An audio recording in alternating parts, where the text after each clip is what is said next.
Igitondo cyiza, igitondo cy'umugisha kuri we muntu ubasha kuba ugenda udukurikira uri mu bice bigiye bitandukanye. Reka mwifurize kugenda ugubwa neza.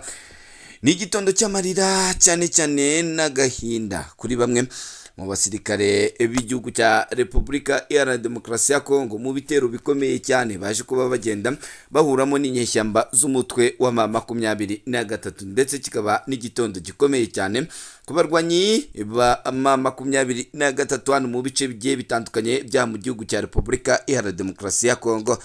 Ndaza kuba ngenda ngaruka rero ku makuru y'imirwano akomeye cyane, aho ndaza kuba ngenda nyahera hano ku mirwano ikomeye cyane muri teritwari ya Masisi.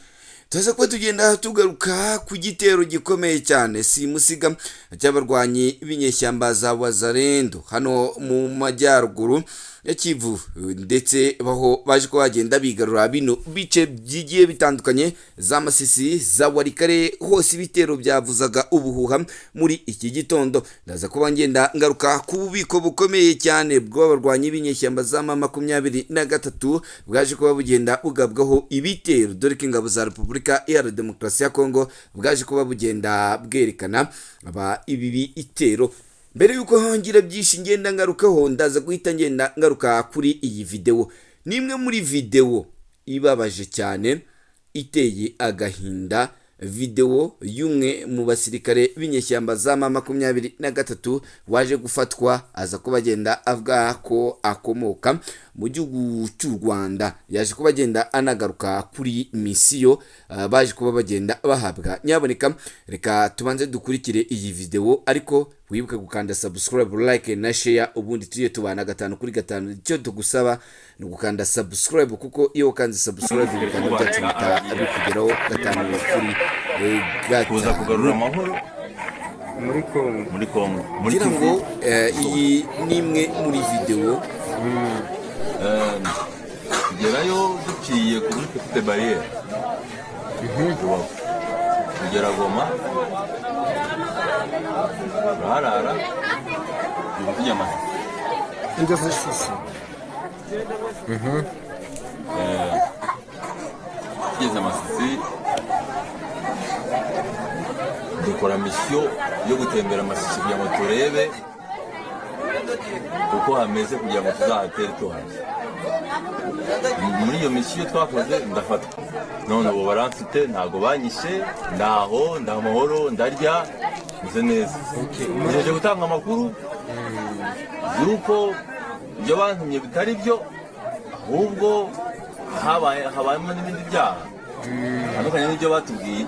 yego mwaje se ubundi bababwira kuko muje na kubungabunga amahoro nibyo twasanze ari kurwana na M23, turwana n'abaturage n'abasirikare ba Kongo. manzo mubaze bakwitanye Anita Dieudonné Segatarama uvuka hagana i Nyanza, hehe mu tangi mu ntara y'Amajyepfo. Nyanza ni hehe? I Nyanza mu karere ka Nyanza, Kongo ni mu Rwanda. mu ntara y'Amajyepfo, mu karere ka Nyanza, mu murenge wa Busoro. Okay, wakora akazi cy'ubusanzwe narize ndangiza amashuri njya mu gisirikare. Wari ufite grado ki? Nari private. Mu buryo bwa gisirikare akoresha imbunda Kalashnikov. yindi wize ni ziremereye. Mashini gani nari ariko ntabwo nayikoresha. Kalashnikov ni narize cyane. none misiyo Kagame yababwiye ni ibi? Misiyo ukora kugarura amahoro mu burasirazuba bwa Kongo cyangwa se muri Kivu zose. Mwaje muri batayo, muri regiment? Baje turi abantu 30. muza mute mucahe muza twatutse kuri petite barriere, turaza turi mu modoka ebyiri za Jeep tugera i Goma, dukomezamo Masisi. musanzwe mwari mubayeho gute Goma? murya mute? I Goma twaryaga nta kibazo, twanywaga bunte. Sasa twajyaga muri resitora tukarya, tugasohoka tukagenda. Amafaranga babaga babizi, sinzi ko bavuganaga. imbunda yawe iri he? Imbunda yanjye iri Masisi. wese igiye nde? twahise tugiye mu butasi n'ibyangombwa byose, ntabwo twari kubigenda n'ibyangombwa byose. Mbona fungura advance muzoya. Sawa, none chef wanyu nindi? komanda otitiro muri kumwariga muri agana kwanza komandati komandati ni Bazinta Rugira Nyange ari agana he ubu ngubu aherereye igasheberi kuvuza ko ari mwabaga mu bana nande igasheberi twabanaga sibyo na Sikoyi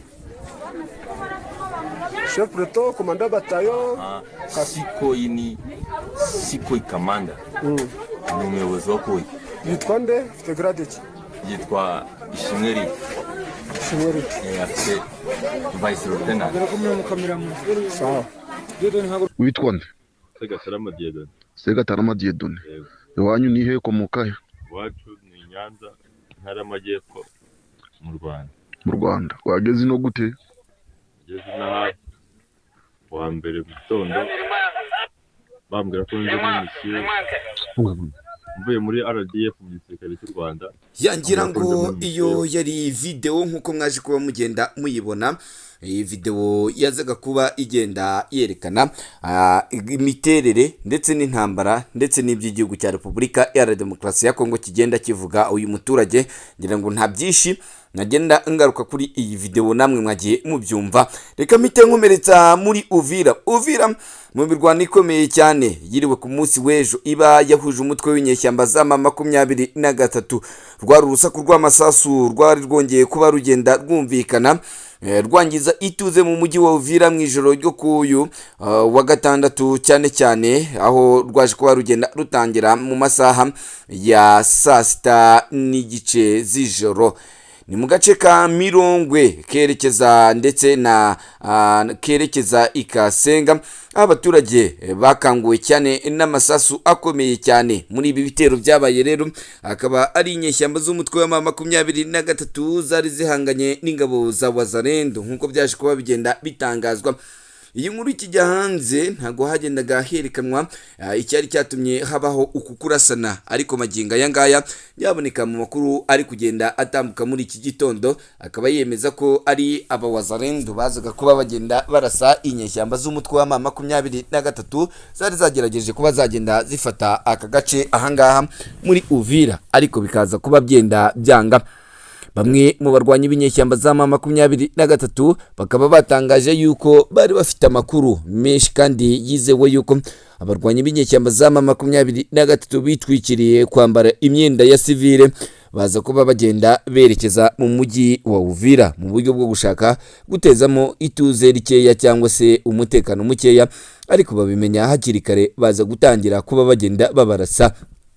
Hari amakuru avuga ko batatu muri bo baje kuba bagenda batabwa muri yombi, abandi bagera kuri 6 baza kuba bagenda bahasiga ubuzima, cyane cyane dore ko ngo barasaga bambaye civile, ariko mu bikapo bari bafite baje gusangamo impuzankano. Ubwo impuzankano ni uniform z'abarwanyi b'inyeshyamba za M23 nkuko byaje kuba bigenda bitangazwa. Ntabwo ari ahangaha kandi hari kuvugwa imirwano ikomeye cyane ku butaka bw'igihugu cya Repubulika ya Demokarasi ya Kongo, cyane cyane dore ko uvuye hano muri Uvira. Muri Uvira Karehe ikomeje kuba igenda iba isibaniro ry'imirwano, ariko mbere yuko ngaruka kuri Karehe ikamite mbanza ace hano muri teritwari ya Rubero. Muri teritwari ya Rubero inyeshyamba z'umutwe wa M23 nyuma y'ibitero bikomeye cyane bikomeje kuba bigenda byigabira bimwe mu bice bigiye bitandukanye, uyu mutwe ukaba wongeye kugaragara uva muri teritwari ya Rubero n'imodoka zigera kuri 3 z'abarwanyi b'inyeshyamba zari zipakiye ibibuni, abasirikare ndetse n'ibindi bikoresho. Ngira ngo ababa muri groupe yacu mwagiye mukunda kuba mugenda mubibona. Izi nyeshyamba zavuye hano muri Rubero zikaba zavuye mu gace bita muri Bingi, umujyi munini w'ubwami bwa Batangi nk'uko abaturage bakomeza kuba bagenda babitangaza. Aba baturage bakaba bavuga yuko uyu mutwe w'inyeshyamba za M23 uvuye hano muri Rubero nyuma y'amabi ndetse yemwe na bimwe mu bitero bagiye bakunda kuba bagenda bagabwa, ndetse n'urugomo bagiye bashinjwa cyane cyane bagendaga bakorera bamwe mu bana b'abakobwa hano muri teritwari ya Rubero, nk'uko societe civile yakomeje kuba igenda ibitangaza, cyane cyane nyuma y'uko aba barwanyi bahavuye. Ntago biravugwa neza cyangwa se biramenyekana nimba inyeshyamba z'umutwe wa M23 M23 zaba zasizemo abandi, dore ko yaba Wazalendo, FDLR, FARDC yemwe na FDNB batari babasha kuba bagenda muri aka gace. Abarwanyi b'inyeshyamba za M23 baje kuba bagenda bavaho. Ni mu gihe kandi M23 yaje kuba igenda ihura n'uruva gusenya mu bice bigiye bitandukanye byaha mu gihugu cya Repubulika Iharanira Demokarasi ya Kongo. Ni nyuma y'ibitero bikomeye cyane bikomeje kuba bigenda bigabwa kuri aba barwanyi ndetse n'iyi mitwe ifatanya n'aba barwanyi b'inyeshyamba za M23. Ubu magingo aya ngaya igisirikare cya leta ya Kongo cyaguye ku bitwaro bikomeye cyane ndetse n'ububiko bwagiye bugenda bugubwa, aho abarwanyi benshi ba Wazalendo ndetse na FDNB bagiye berekana ibi bitwaro, bagiye bambura izi nyeshyamba z'umutwe wa M23 na twirwaneho, dore ko baguye mu gicu cy'izi ngabo zidasanzwe za FARDC ndetse na Wazalendo mu gace ka Kipupu ndetse na Mikenge. Aka gace ka Kipupu na Mikenge ni kamwe mu duce twaje kuba tugenda tugaragaramo bimwe mu bikoresho bikomeye cyane byaje kuba bigenda byamburwa aba barwanyi b'inyeshyamba za M23, harimo imbunda, amasasu ndetse n'ibindi bikoresho by'ubuvuzi bw'ibanze. Bikaba bivuga ko ubwo bagabaga ibitero muri aka gace ariho haje guhita hatangira kuba hagenda hagaragara cyane cyane ibi bikoresho byaje kuba bigenda byamburwa aba barwanyi b'inyeshyamba za M23. Mu kandi gace kaje ko kagenda kaberamo imirwano, umutwe wa M23 ntago wari wabasha kuba ugenda urekura bimwe mu bice byose wagiye wamburwa, cyane cyane hano muri Karehe mu bice cyane cyane bya mu mujyi wa Tushunguti hano muri Ziraro. Ni tumwe mu duce inyeshyamba za M23 zikomeje kuba zigerageza kuba zishaka ku kibi n'ikiza kuba zagenda zigarurira utu duce, ariko maginga aya ngaya mu bitero byabaye kuva ku munsi w'ejo ntago haramenyekana nimba se aba barwanyi bagenda bavuga ko bafashe utu duce, ariko imirwano ikaba igikomeje nk'uko abaturage batuye muri aka gace bakomeza kuba bagenda babivuga. Abaturage bakaba bavuga ko umutwe w'inyeshyamba za M23 waje kubugenda wataka muri aka gace, na n'ubu maginga aya ngaya muri iki gitondo hakaba hakomeje kuba hagenda humvikana kurasana, yaba kw'ibitwaro biremereye ndetse n'ibitwaro byoroheje cyane hano mu mirwano ikomeye cyane ikomeje kuba igenda iba ahangaha mu gihugu cya Repubulika Iharanira Demokarasi ya Kongo, cyane cyane muri ibi bice byose birimo bigenda biberamo imirwano nk'uko makuru yacu akomeza kuba agenda abitangaza.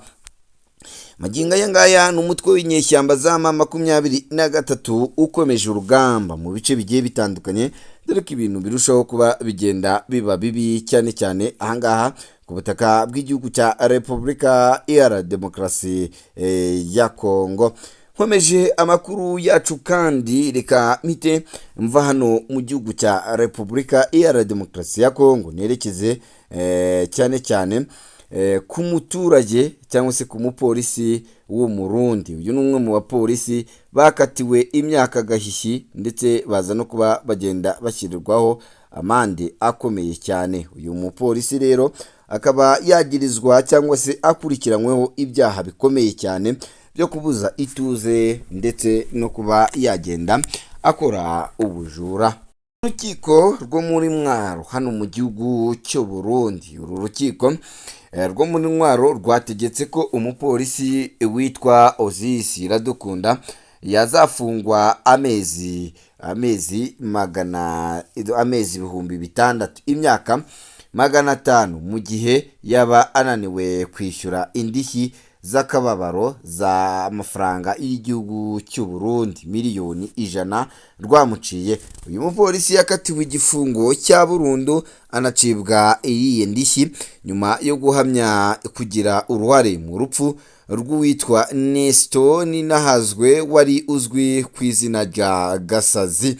Uyu Gasazi wari usanzwe ari umumotari yishwe mu ijoro rya Pasika ku itariki ya 4 Mata mwaka w'ibihumbi 2026. Iradukunda wari usanzwe acunga umutekano kuri paruwasi ya Kibwerere uri muri komine Nyabihanga zone Kibongere niwe wamurashe ahita yitaba Imana. Bikaba bivuga ko uyu mupolisi yasanze nyakwigendera ku kabari aho yari ari kunywera akamusaba kumusomya ku icupa ariko undi aramwima, hanyuma bikarangira baje kuba bagenda batongana, undi aramurasa. Nyuma yo kumwica yahise afatwa ajyanwa gufungirwa kuri sitasiyo ya polisi ya Gitega.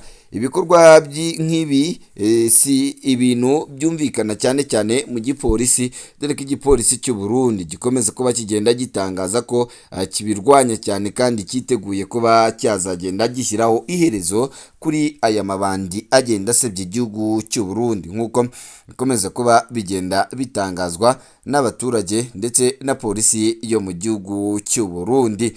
Mvuye ahangaha kandi urwego rw'igihugu rw'ubugenzacyaha RIB rukaba rwamaze kuba rugenda rutangaza ko Eric Semuhungu yaje kuba agenda atabwa muri yombi.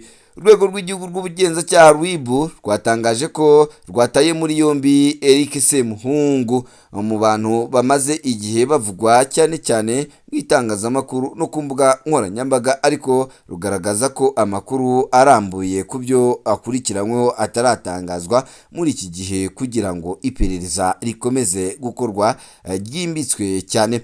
Amakuru yitabwa muri yombi yemejwe n'umuvugizi wa RIB Dr Murangira Bitsiri wavuze ko yafashwe, ariko ashimangira ko iperereza rigikomeza bityo ko hari ibyo batavuga kugeza igihe bizaba byemejwe n'inzego zibishinzwe. Yavuze ko amakuru yose azatangazwa mu gihe iperereza ry'ibanze rizaba rirangiye, bityo abaturage basabwa kwihangana bagategereza ibisobanuro byuzuye. Semuhungu yafashwe ku itariki ya 9 Mata umwaka w'ibihumbi 2026, ubu akaba afungiye kuri sitasiyo ya RIB ya Kimironko aho akomeje gukorwa iperereza. Ifatwa rye ryahise rituma izina rye yiyongera kugaruka mu bitangazamakuru, cyane cyane ko atari ubwa mbere avugwa mu nkuru zikurikirana cyane se impaka zo mu muryango nyarwanda.